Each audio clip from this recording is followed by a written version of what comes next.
it's been a bit of a while since my last video, and for good reason.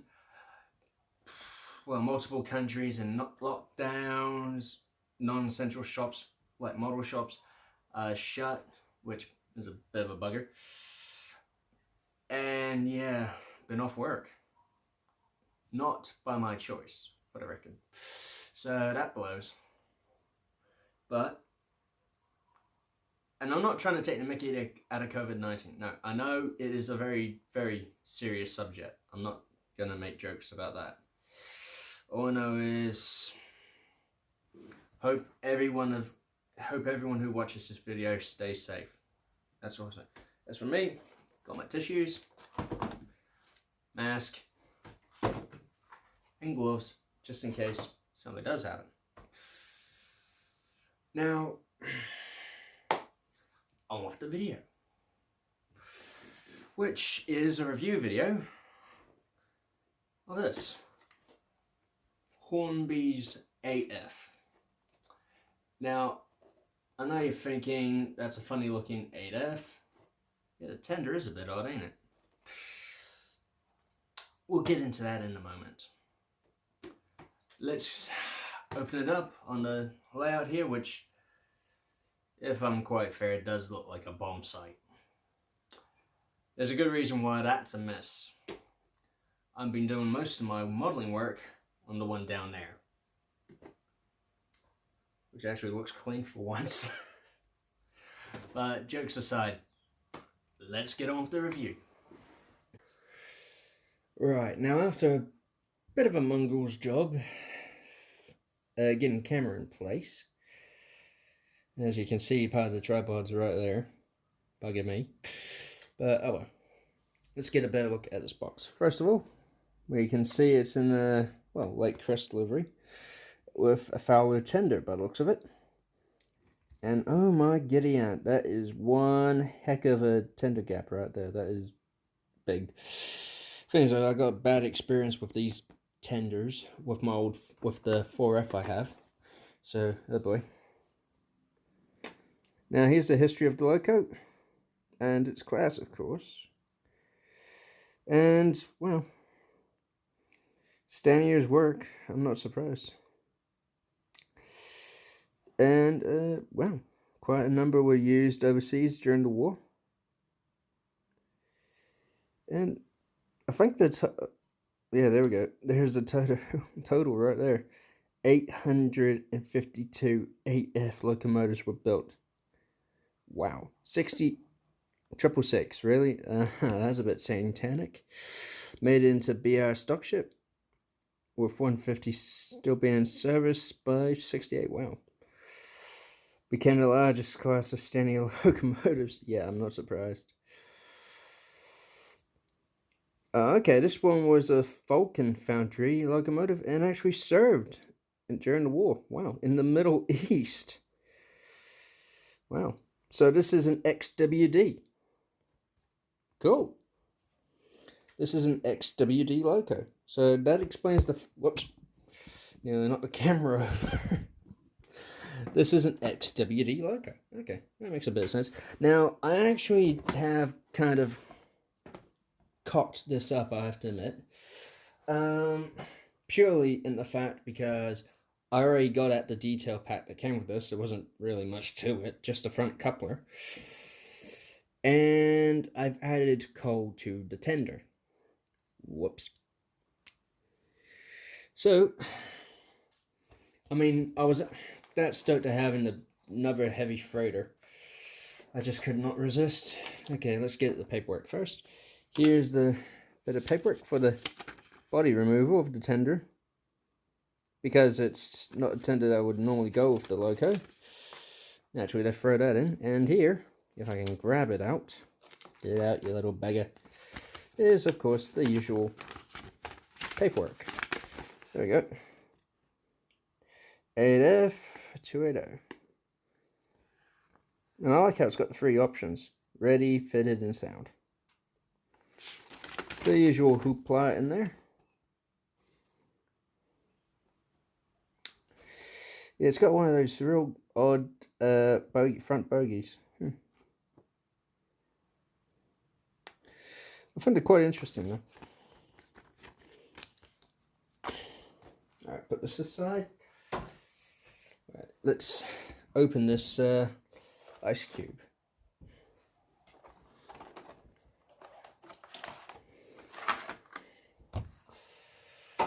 Right. Now, that's a big flap for a loco box, but yeah. Protective film. We'll just get that out the way real quick. And already you can see what I mean about the coal. I added real coal because it looks better than that plastic rubbish. And already, the detail. We got a opening and shutting cab vent, but I mean the sheer play in that is yikes. That's pretty bad. Okay, just sit that there while we get this out of the way. For the record, that landed on the box it came with. Okay, let's have a look at this beaut. I mean, apart from the obvious reasons, this is a beautiful looking locomotive. I mean, these are freight haulers, so they're not made to look extravagant or anything like that. Bugger, non-sprung at the tender end. But, we got a fixed NEM pocket. Pickups, that's always good, but what I mean by fixed, as in this doesn't swivel at all, that is fixed. Purely because, I mean, look at the play in the wheels, that is dreadful. I think this is the type of tender they use for ringfield motors. It's about the right size for it. Loco, we got a nice actual metal reversing rod. Oh yeah, something I should point out about this front coupler. And that is, it is basically this type of coupler. Yeah, these clip-on buggers. And the really annoying thing is though, you have to take the body off to fit the screw in so you can use the front coupler. Now I find that is a bit backwards, personally. But hey ho. This was when Hornby was still at Sandwich, so yeah. Oh boy. Just gotta take it out of shot for a minute so I can flip her around and we can view the other side. But yeah, it looks pretty good. And the front sprung, that's good. Now I'll just take a moment, get this on the layout proper, then we can have it running. Okay, now we have the locomotive on the track. I just want to point out one reason why I really do not like Hornby's Fowler tenders. So it looks perfectly alright, apart from the gap, because yeah, that's a lot of gap right there. But just watch.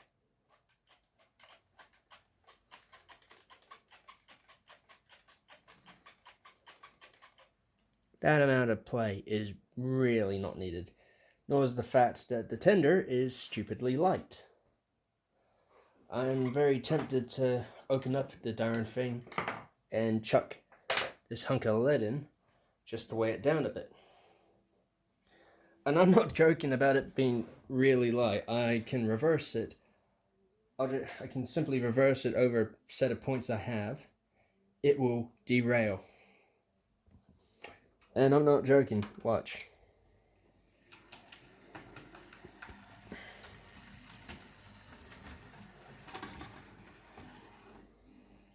In case you didn't catch it, there's your proof. The wheel play alone and the fact that stinking thing's so light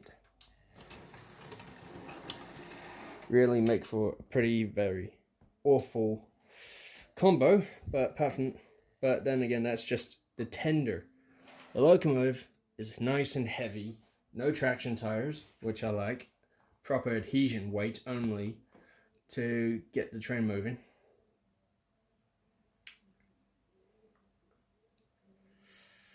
And actually, now I think of it, I might actually strip the tender apart now and put that weight in just so it actually runs good. Back in a bit.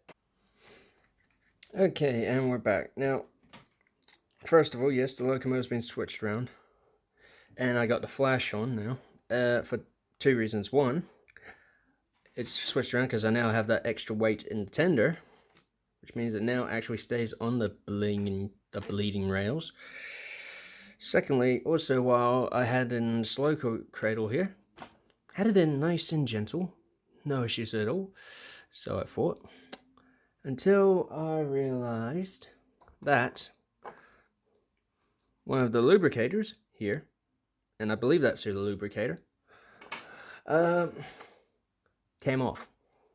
So I had to put it back on, which blew. But apart from that, let's see how she runs.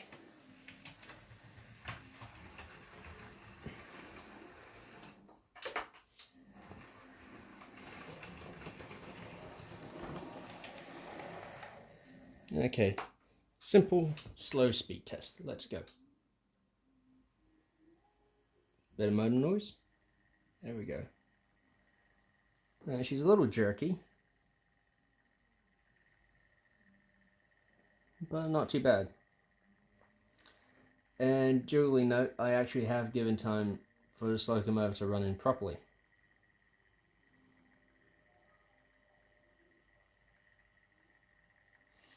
So this ain't bad. This ain't bad at all. And in reverse, yeesh, that's pretty grim. That's not too bad. That's not too bad either. But any slow and oh my giddy aunt, it's horrible.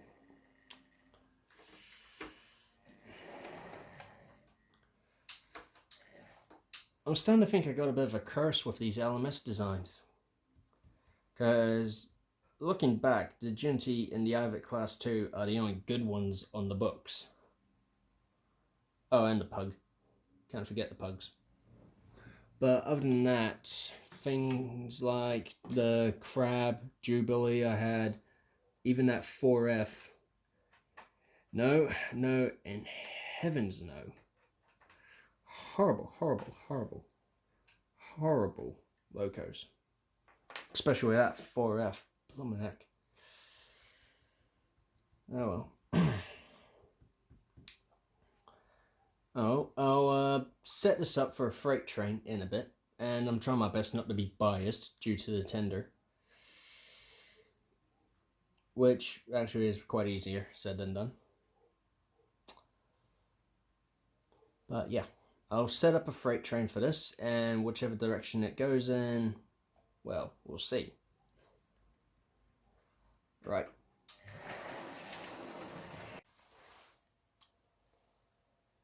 Thing about the 8Fs was, well, their name literally was their power rating, like the 9F. Their power rating was 8F, literally.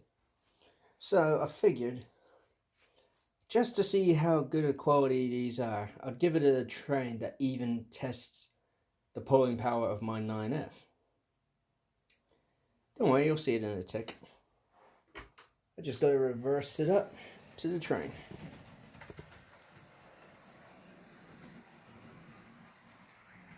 The train, obviously, is hidden behind this horrible mess. Okay, here we go. Take up the slack.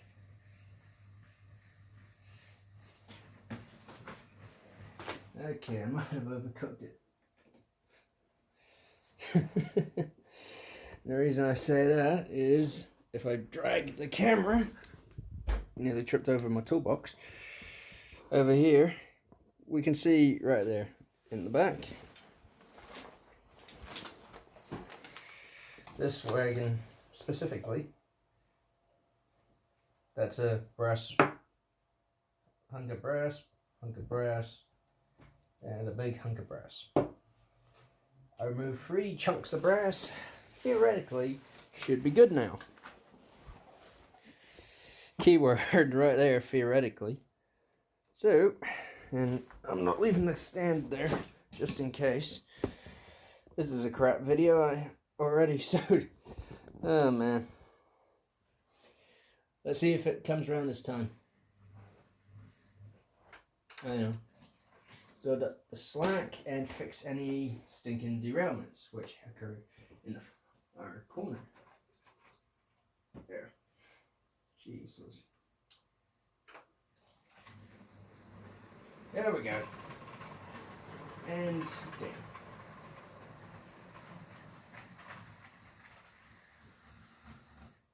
Due to another derailment, we got a stopper.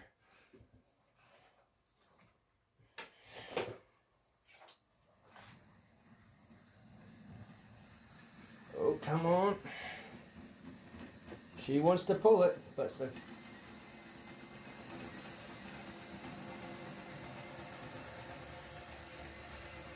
it's moving. I'm pretty much testing this loco to its limits now. Sheesh. And we're at a grinding halt right here. Right in front of the camera.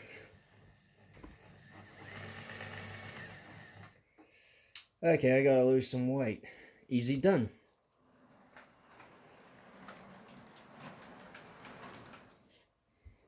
I'll just take this one out. This thing alone's pretty heavy.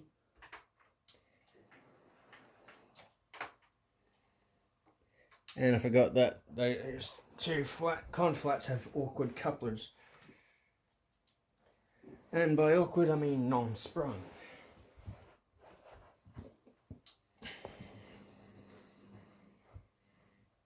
Okay, so this is actually a train that would even put my 9F for its paces. Let's put it like that.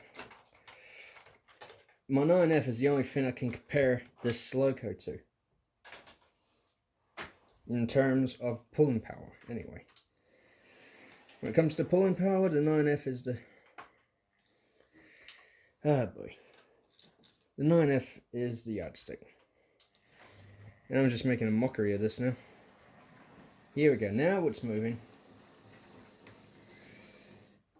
About 6 inches. Okay, I gotta remove some more awkward rolling stock. Great.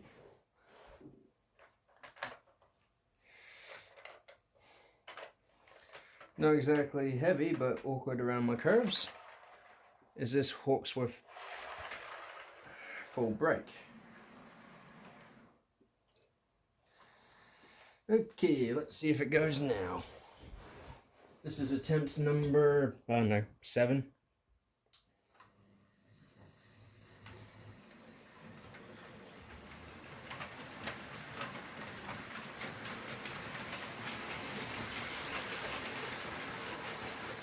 Now it ready moves.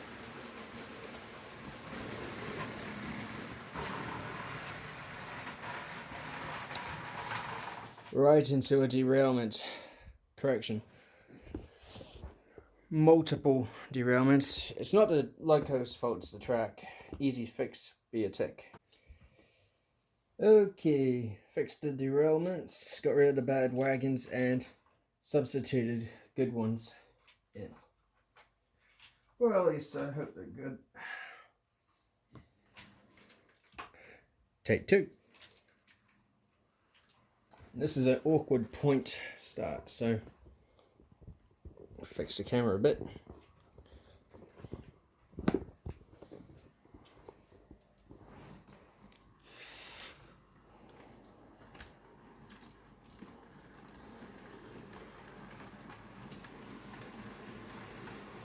Excellent, now let's see how it rides.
Of course, I am quite forgetting one value thing, and that is both during the war years, LMS years, and BI years, not exactly in that order.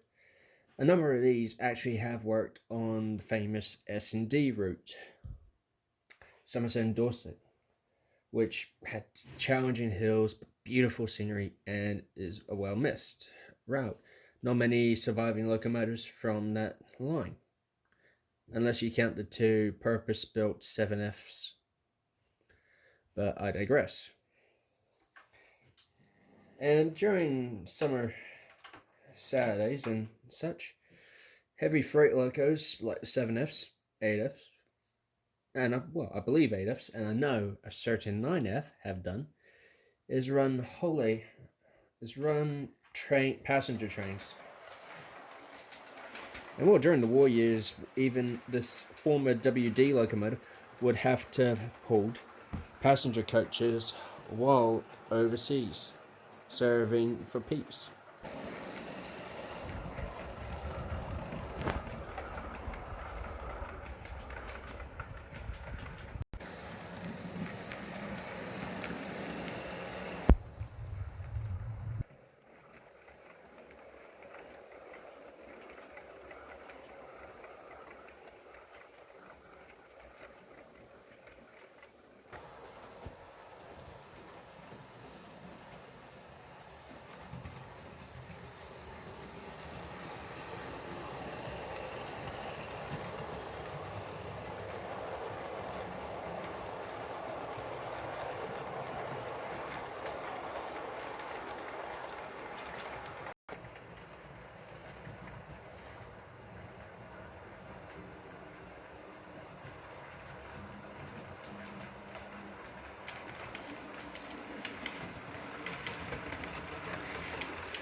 Very well, before we conclude this video, just want to throw in some more factual knowledge. 14 8Fs survive to this day, quite a few in Turkey, one in Iraq, Baghdad, but the majority of which are in the UK. And also during the Big 4 years, not only were these locomotives built by the LMS, but some were built for the LNER, and they were classified O6s, which seems right considering their coding. But funny enough, some were also built for the Great Western Railway and Southern Railway, which is quite surprising. It really is. Well, when I say built for, what I technically mean is built by those railway companies. A good number did work on the LNER's 06s, but then the LMS bought them. What else? Oh yeah, almost forgot.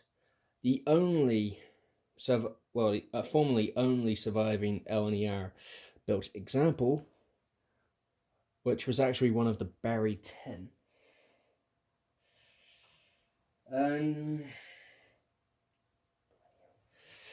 Became a Parrot Stoner locomotive for 2 new builds. The boiler in that and a couple of other pieces went to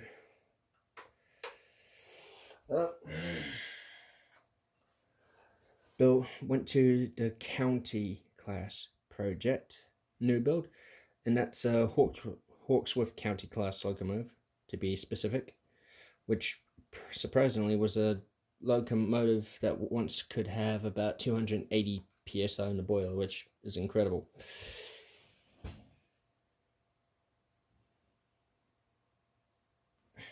And more recognizably, parts from the 8F also went to the Unknown Warrior Patriot locomotive project.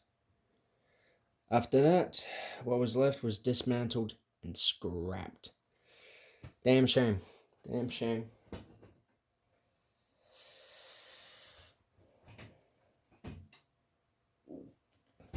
And that was about 2013 as well. Just had to actually read that up. Ooh, bugger. Bugger. But, oh well. What's done is done. We cannot change the past. And it's good to know that one of Stanier's best non-passenger designs still lives on in quite a sizable number. Oh, little interesting food for thought bit here. Some of the, I'll put that back in shot. Some of the 8Fs had a wee star on the cab side there. That means they actually had wheels balanced and could go up to about 60 miles an hour. Others, during World War II, were moved to Egypt, Turkey, all over the show. But in Turkey, they were known as Churchills. And there's actually a video on YouTube of two of these behemoths, I'll kindly put them as, being repatriated from Turkey, traveling from where they were left to the port and then going back to England. I may add that in the description below. I'm unsure if it's possible or not, but I may give it a try. So, that being said, and I better save the camera before it falls. Oh, cripes. That being said, yeah, I think I may actually like this one. I admit my luck with LMS designs have not been the best, but I really do like this one, despite the having the wrong tender. So, this is Upwell and Onwards saying, keep safe, look after yourselves, and see you later.